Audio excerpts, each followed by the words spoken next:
Chars et blindés rebelles abandonnés ou détruits, ce sont les signes de la violence dans la région Amhara. Les signes aussi que ces combats sont terminés, qu'un espoir peut naître.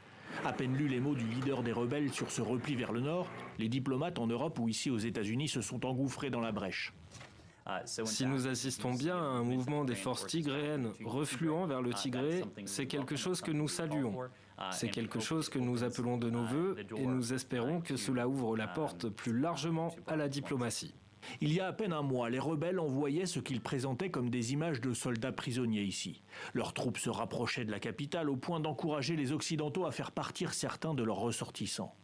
Dans cette guerre, médiatique aussi, le gouvernement montrait alors le Premier ministre Abiy Ahmed au front, au contact.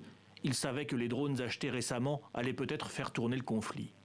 Les destructions des forces rebelles et l'avancée de l'armée régulière ont été très nettes ces dernières semaines. Sur ces images satellites, on peut distinguer des convois allant vers le nord. Et le 9 décembre, le discours mordant des autorités n'incitait pas à la paix. Ce groupe de bandits pourrait aller au Tigré ou à la frontière ou dans n'importe quel désert. Nous n'arrêterons pas notre offensive tant que nous ne les aurons pas éliminés. Les éliminer par essence jusqu'à ce qu'ils ne soient plus une menace pour notre existence. Pourtant, ce vendredi, le gouvernement précise que ses troupes ne vont pas avancer dans le Tigré, ce qui ouvre la voie à la paix. La situation humanitaire semblait depuis longtemps imposer un arrêt des combats. Ce conflit est interdit aux journalistes ou humanitaires et les comptes rendus dans le Tigré restent limités. Mais plusieurs millions de personnes auraient besoin d'aide, près de 400 000 seraient en situation de famine.